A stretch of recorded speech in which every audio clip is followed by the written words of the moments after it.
श्री स्वामी समर्थ. तुम्हा सगळ्यांच्या आपल्या स्वामी सूत्र ब्लॉग या चॅनलवर मनापासून स्वागत.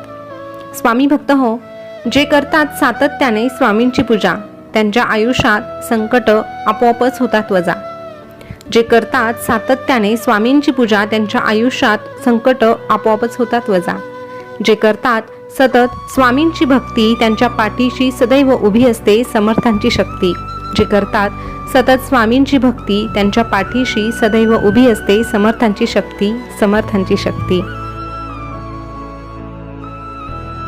स्वामी भक्त हो, आज पुन्हा एकदा तुमच्यासाठी नवीन स्वामी संदेश घेऊन आलेले आहे. आता ह्या ज्या काही 3-4 ओळी होत्या त्या तुम्ही ऐकल्या असतील आणि नक्कीच तुम्हालाही त्या ओळींचा अनुभव असेलच. कारण आपण जेव्हा स्वामी सेवेत येतो, स्वामींशी एकरूप होतो आणि स्वामी नामाचा आपण सतत जप करतो, तेव्हा आपल्यासमोर कितीही मोठं संकट आलं, कितीही अडचणी उभ्या राहिल्या, कितीही काळोख असला तरीही आपल्याला मात्र एक खात्री असते की नाही, स्वामी माऊली माझ्या पाठीशी आहे आणि माझं कधीही नुकसान होणार नाही किंवा मी कधीही अपयशी ठरणार नाही. एवढी ताकद ह्या नामामध्ये आहे. आणि हा अनुभव तुम्हाला असेल तर कमेंटमध्ये श्री स्वामी समर्थ लिहायला विसरू नका. बघा, आज आहे गुरुवार, त्यासोबतच आज शनी जयंती आहे आणि ह्या दोनही गोष्टींमुळे आज आपण पुन्हा एकदा स्वामींचा संदेश घेऊन आलेलो आहोत. बघा, शनिदेव म्हटलं ना तर कर्मफळदाता, न्याय देवता. म्हणून स्वामी आपल्याला नेहमी सांगतात की कर्म करा आणि विश्वास ठेवा, आपोआप सगळ्या काही चांगल्या गोष्टी घडूनच येत असतात. तर स्वामी भक्त हो, आपली कर्म तर आपल्याला चांगली ठेवायचीच आहे, पण त्यासोबत आपल्याला सेवेला अंतर द्यायचं नाही. सेवा ही करतच राहायची आहे, जसं जमेल तसं, नाही तर कमीत कमी नामस्मरण का होईना आपल्याला करायचंच आहे. तर असो, आता आपला आजचा संदेश काय आहे हे जाणून घेण्यासाठी व्हिडिओ शेवटपर्यंत आवर्जून ऐका. चला जाणून घेऊया स्वामी आपल्या भक्तांना आज काय सांगत आहे. स्वामी महाराज आपल्या भक्तांना सांगतात, अरे कधी कधी कचऱ्याचा डब्बा सुद्धा तुझ्या मनापेक्षा बरा वाटतो. कधी कधी कचऱ्याचा डब्बा सुद्धा तुझ्या मनापेक्षा बरा वाटतो. निदान दिवसातून एकदा किंवा एक दिवसाआड तो रिकामा तरी होतो. पण तुझं मन मात्र रिकामच होत नाही. सतत तुझ्या मनामध्ये दुःख, त्रास देणाऱ्या आठवणी आणि तुझ्या डोळ्यात अश्रू आणणाऱ्या काही गोष्टी सतत भरूनच ठेवलेल्या आहे. आणि वर्षानुवर्षे ह्या गोष्टी तुझ्या मनात इतक्या दाटून राहिल्या आहे की आता तुझं मन तू स्वच्छ करण्याचं नावच घेत नाही. अरे, तुला जसं वाटतं ना की तुझ्या घरात कचरा फार काळ ठेवला तर तुझ्या घरात नकारात्मकता येते. अरे मग तुला असं का नाही वाटत की तुझ्या मनातही जर तू दुःखाचा आणि बिनकामाच्या गोष्टींचा कचरा भरून ठेवला तर त्याने तुझ्या मनामध्ये आणि तुझ्या आयुष्यातही नकारात्मकता येऊ शकते. ही गोष्ट जितक्या लवकर तू स्वीकारशील तेवढंच तुझ्या हिताचं ठरणार आहे. म्हणूनच तुला सांगतोय, तुझ्या मनात असणाऱ्या निरर्थक गोष्टी तू वेळोवेळी काढून द्यायला शिक. तुझ्या मनातील दुःखांचा भार आता हलका कर, कारण तुझ्या मनातील दुःख तू बाहेर काढल्याशिवाय नवीन सुखाच्या गोष्टी त्या ठिकाणी जागा करू शकत नाही.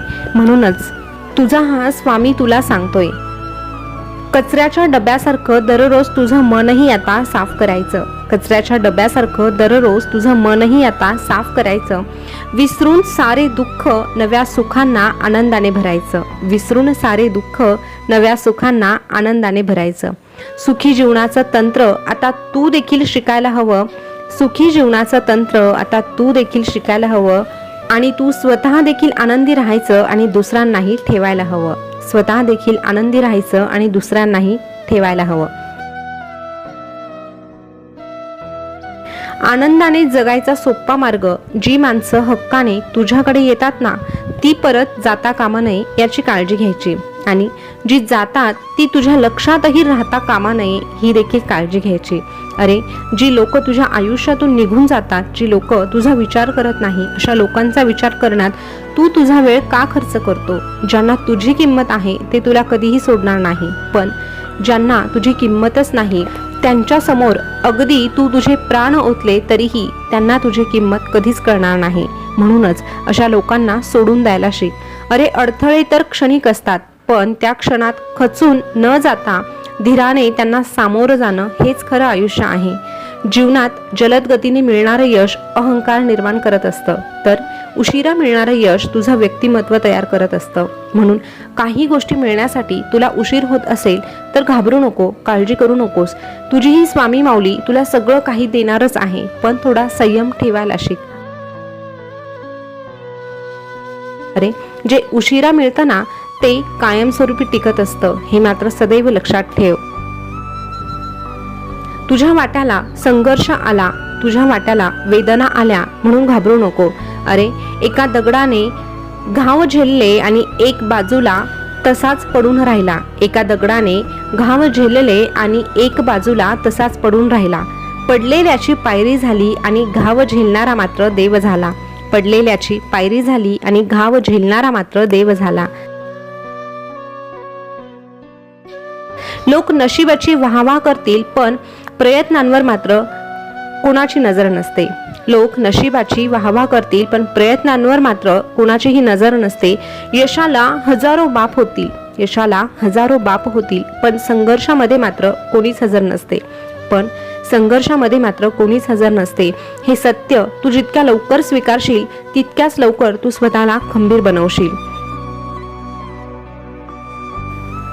असतील किती जरी पाठीमागे, तुझं तुलाच लढायचं आहे. ठरव मग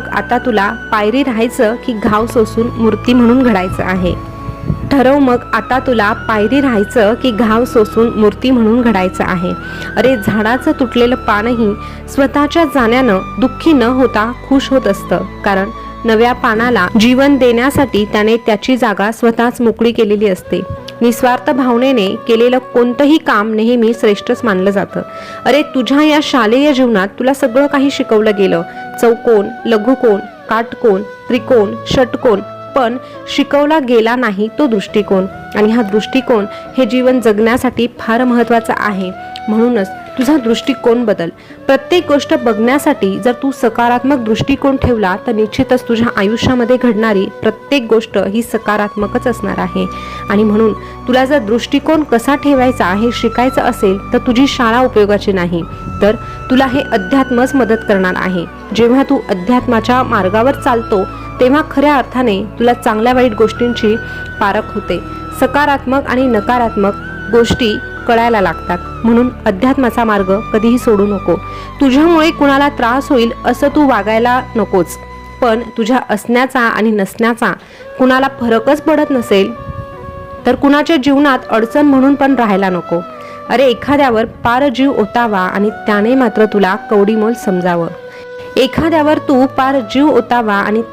तुला कवडीमोल समजावं. तिरस्कार वाटू लागतो नंतर इतरांच्या नादात स्वतःला तू का गमवावं. म्हणून तू कर्म चांगले ठेव, पण त्या कर्माच्या फळांची अपेक्षा तू या नियतीवर सोडून दे. ह्या जगाकडून करू नकोस. आणि तुझी कर्म चांगली असतानाही, तुझी वागणूक चांगली असतानाही, तुझा हेतू शुद्ध असतानाही जर कोणी तुझ्यावर विनाकारण आरोप करत असेल तर त्याचीही चिंता तू करू नकोस. अरे, वेळेचं ग्रहण हे चंद्राला आणि सूर्याला देखील झेलावं लागतं. काही वेळा जगण्यात एक पाऊल माघार घेतली तरीही चालेल, पण तुझ्या तत्वात मात्र माघार कधीच घेऊ नको. विश्वास ठेव तुझ्या या स्वामींवर, ते तुला एकटं कधीच सोडणार नाही. अरे, मनातील भाव समजून घेणारी माणसं सोबत असली तर अबोल भावना देखील व्यक्त होतात, अबोल भावना देखील बोलक्या होतात. पण तसं नसेल तर मात्र तू अगदी जीव ओवाळून टाकला तरीही ती माणसं तुझ्यासाठी परकीच असणार. म्हणून ह्या जगाकडून जास्त अपेक्षा करण्यापेक्षा तू फक्त तुझ्या कर्मांवर विश्वास ठेव. आणि एक गोष्ट लक्षात ठेव, प्रत्येक गोष्ट तुला हवी तशी मिळेल असं नाही. उलट जे तुला मिळालं आहे त्यामध्ये समाधान मानायला शिक आणि आमच्या भक्तीत तल्लीन व्हायला शिक. अरे, ज्याला समाधान सापडतं त्याच्याकडे सुख आपोआप चालत येतं. आणि समाधान शोधण्यासाठी तू आमचा स्वामी मार्ग निवड. स्वामी मार्गात येणाऱ्या प्रत्येकाला समाधान लाभत असतं आणि समाधान मिळालेल्या प्रत्येक व्यक्तीला सुख अनुभवता येतं. भिवू नकोस, मी तुझ्या पाठीशी आहे. भिवू नकोस, मी सदैव तुझ्या पाठीशी आहे. स्वामी भक्त हो, आज गुरुवार निमित्ताचा स्वामी संदेश तुम्ही ऐकला असेल. तर आजचा संदेश तुम्हाला कसा वाटला कमेंटमध्ये नक्की सांगा. आणि स्वामींचे छान छान अनुभव तुम्हाला मिळाले असतील तर तेही कमेंटमध्ये नक्की सांगा, जेणेकरून तुमच्यामुळे अजूनही प्रत्येकाला प्रेरणा मिळेल आणि तो स्वामी भक्त होईल. तर पुन्हा भेटूया नवीन स्वामी संदेश घेऊन. तोपर्यंत स्वस्थ रहा, मस्त रहा आणि आपले स्वामी संदेश ऐकत रहा. धन्यवाद.